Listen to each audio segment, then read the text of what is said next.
क्या हाल है आपके? ठीक हैं दोस्तों। आज मेरे पास ये चार्जर है, इसको हम आज घर पे खुद ठीक करने की कोशिश करेंगे। 12 वोल्ट बैटरी का चार्जर है ये।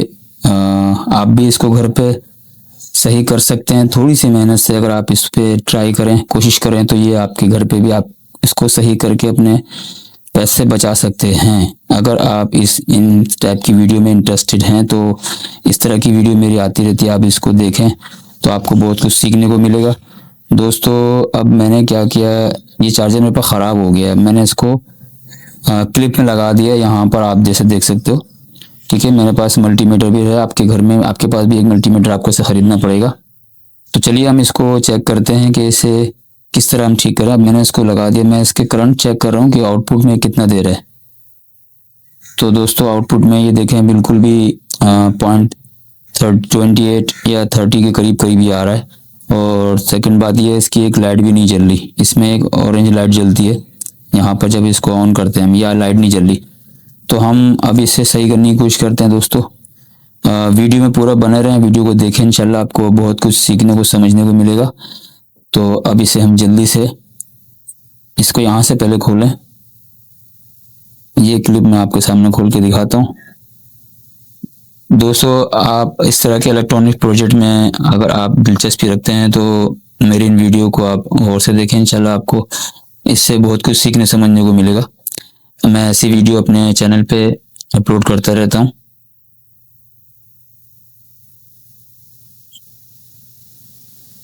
तो दोस्तों, ये चार्जर की कंडीशन पहले हम इसको अंदर से चेक करेंगे। बाहर से तो मैंने आपको बता दिया है कि इसको किस तरह से हम सही कर सकते हैं, मगर ये आउटपुट तो दे नहीं रहा।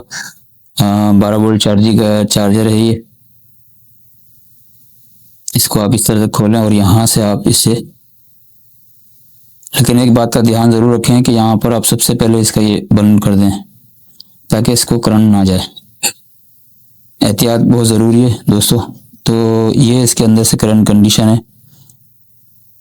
चलिए इसको हम मज़ीद और खोलते हैं, फिर मैं आपको बताता हूँ कि इसमें क्या फॉल्ट हो सकता है। हम इसको स्टेप बाय स्टेप चेक करेंगे, बहुत अच्छे और सिंपल तरीके से। इंशाल्लाह ये घर पे सही हो जाएगा। मैंने आपको ये बता दिया था कि कैसे ओपन करते हैं। और मज़ीद अब इसके हम जो है ना, ये स्क्रू मैंने भी खोले हैं इसके, यहाँ पर लगा होता है कि स्क्रू सही है। और ये 3 स्क्रू यहाँ होते लगे हुए, ये 2 स्क्रू जैसे कि आप देख रहे हो वीडियो में, ये 2 स्क्रू यहाँ लगे होते हैं, इसके हीट सिंक के साथ होते हैं अंदर। ये मैंने खोल दिया इसलिए ताकि वीडियो जो है ना ज़्यादा लंबी ना हो, फिर आप परेशान होंगे यार इतना ज़्यादा टाइम लग रहा है इसके अंदर। तो फ्रेंड्स, अब ये आप देखो, अब मज़ीद इसको खोलने के लिए ये है कि हम इसको यहाँ से जो है ना, ये वायर हम आप इससे बाहर निकालेंगे।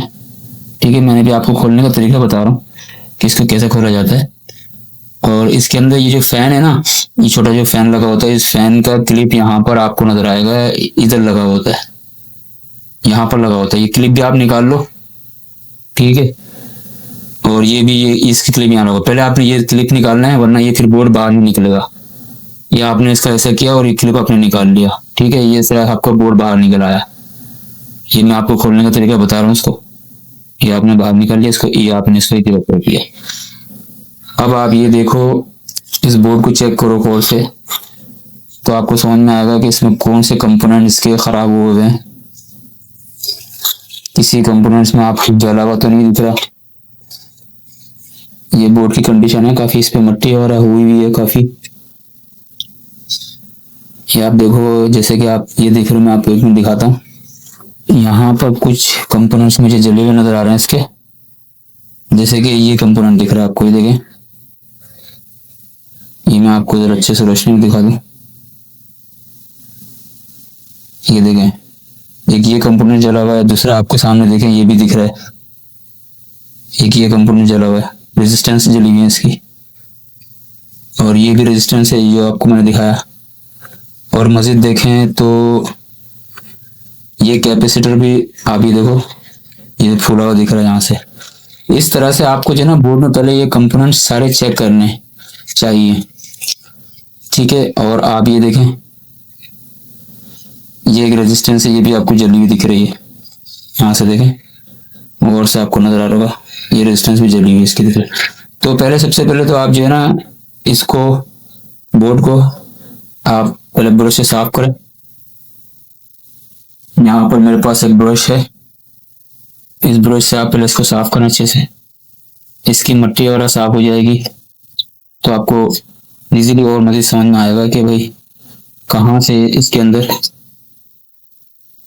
प्रॉब्लम आ रही है।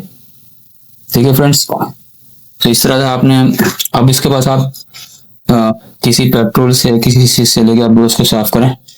मैं अभी आपको इसको जरा देखें, आपको नजर आ रहा है कि ये भी रेजिस्टेंस नजर आ रही है, ये रेजिस्टेंस आपको दिख रही है। आप अच्छे से गौर पे देखें, इस तरह से इस पे ना ये कंपोनेंट्स के जले हुए होते हैं, जल जाते हैं बाज़ दफा। ये देखें कैपेसिटर, ये आपको नजर आ रहा है फूला हुआ कैपेसिटर, ये देखें ये बिल्कुल सीधा है, ये कैपेसिटर सही है, ये फूला हुआ दिख रहा है। इस तरह से कैपेसिटर की जो है ना कंडीशन नजर आती है, तो इसकी वजह से भी ये आउटपुट में जो है ये देता नहीं है। ये इसकी एलईडी है, ये एलईडी ग्रीन भी होती है, जब इसको ऑन करेंगे जब चार्जिंग करेंगे ये एलईडी रेड हो जाती है। और बाकी इसके अंदर ये सब मॉसफेट लगे हुए हैं, ठीक है, ये भी मॉसफेट लगे हैं, इनको भी हम चेक करेंगे। पहले जो कंपोनेंट इसके जले हुए हैं पहले तो हम इसको सही करने की कोशिश करते हैं, इसको हम चेंज करेंगे। और मेरे हिसाब से मुझे ऐसा लग रहा है कि ये रेजिस्टेंस जो है ना बड़ी रेजिस्टेंस, ये भी मुझे लग रहा है कि खराब मालूम हो रही है, इसके पीछे वाली रेजिस्टेंस भी खराब है। इस तरह से फ्रेंड ये सब चीज़ें होती हैं। इसको जो है आप ये देखें, आपको दिखा ना इसमें मट्टी भी कितनी दिख रही है। अभी मैं इंशाल्लाह इसको साफ करता हूँ तो यह आपको जो है ना फिर मजीद और वही देखें कैपेसिटर में आपको मजीद और दिखा रहा हूँ कैपेसिटर, और ये देखें रेजिस्टेंस, ये रेजिस्टेंस भी खराब है, इसमें सब। तो अब आप ये देखिए मैंने इसके जितने भी कंपोनेंट्स जो ख़राब थे वो मैंने चेंज किए, इसके चेंज करके मैंने दूसरे भी इसमें लगाए। और अब इसका जो फाइनल रिजल्ट निकलता है हमारे सामने, ये मैंने यहाँ के भी इसके कंपोनेंट्स लगाए। ये इसमें दोस्तों सबसे ज़्यादा जो मेन मसला है वो ये है कि इसका ये चॉपर ख़राब हो गया। ये देख रहे हैं ना आप चॉपर, ये इसका चॉपर ख़राब हो गया, जिसकी वजह से ये बन नहीं पाएगा चॉपर। दरअसल में अगर हम इसको बना भी दें ना तो ये ज़्यादा दिन तक चल नहीं पाएगा, फिर से वापस ख़राब हो जाएगा। तो इसको अगर हम बदलते हैं ना मार्केट से, तो मार्केट में ये मिलता नहीं है। ये कंपनीज जो है अपने प्रोजेक्ट के सर्किट के डायग्राम के हिसाब से इसकी फ्रीक्वेंसी सेट कर इसको कंपनी जो है असेंबल करती है। तो अब बेसिकली चॉपर जो है इसका काम क्या है कि ये फेराइट कोर का बना हुआ होता है, और ये जो हाई फ्रीक्वेंसीज होती है उसको ये लो फ्रीक्वेंसी एनर्जी में ट्रांसफ़र करता है। अब इसका जो ज़्यादातर ऐसे सर्किट में इस्तेमाल होता है जहां पर इसको आउटपुट के अंदर कम वोल्टेज करके दिया जाए, जो हमारे पास से आउटपुट जहां से जो 220 आ रहा है उसको ये कम वोल्ट में ट्रांसफ़र करके दे, यानी कि 12 वोल्ट में करके दे। तो अगर हम इसको मार्केट में हमें मिलता भी काम करता है, यानी कि इसको सर्किट में इसलिए भी इस्तेमाल किया जाता है कि ये स्टेप डाउन जो है आउटपुट ये दे, कम यानी कि कम वोल्ट करके दे, ठीक है ना। अगर हम इसके बदले में अगर हम ट्रांसफार्मर लगा देंगे तो ट्रांसफार्मर वो इतनी हाई फ्रीक्वेंसी पर ये काम नहीं करते ट्रांसफार्मर, इसमें हम जुगाड़ नहीं करेंगे। जुगाड़ अगर हम करते हैं इसके अंदर तो ये सर्किट ख़राब हो सकता भी है मज़ीद, और इसमें धमाका भी हो सकता है, क्योंकि ये फ्रीक्वेंसी और इस वोल्टेज की जो आइसोलेट करना होता है, जो स्टेबल रखना होता है, ये उसको नहीं तरीके से कर पाएगा, जिसकी वजह से ये आपके लिए मसाइल का सामना करना पड़ता है। मैंने इसके अंदर कैपेसिटर भी लगाया था दूसरे लगा के, मगर कैपेसिटर धमाके से उड़ गया। आपने देखो इसमें कैपेसिटर लगा हुआ भी नहीं है, यानी कैपेसिटर जब चॉपर जो है ये जो मैंने आपको बताया था ये काम नहीं कर रहा, ख़राब है ये। मैं आपको इसका तरीका बताता हूँ, इसको चेक कैसे करते हैं। आप सबसे पहले मल्टीमीटर को आप कंटिन्यूटी पे रखेंगे, सही है, आप देखें कंटिन्यू पे आपने रखा। उसके बाद आप मल्टीमीटर के दोनों प्रॉप को, किसी भी प्रॉप को, माइनस हो या प्लस हो, इस प्रॉप को आप इस पे जो है ना चॉपर की जो दोनों साइड हैं आउटपुट और इनपुट, इस साइड पे यहाँ से जो 220 वोल्ट इसका जा रहा था ये आउटपुट इस साइड से सर्किट में जा रहा है। तो अब इसको हम चेक करते हैं, अगर इसके अंदर कंटिन्यूटी आ रही है, साउंड आ रहा है, तो इसका मतलब चॉपर की आउटपुट काम कर रही है। मगर अब ये देखें आप, यहाँ पर हमने सारे इसके चारों पॉइंट पे इसको टच किया, मगर इसको कोई कंटिन्यूटी और कोई रीडिंग नहीं आ रही है। आप मीटर में चेक देख सकते हो, स्क्रीन पे आपको दिख रहा है, मीटर में इसकी कोई रीडिंग नहीं आ रही है।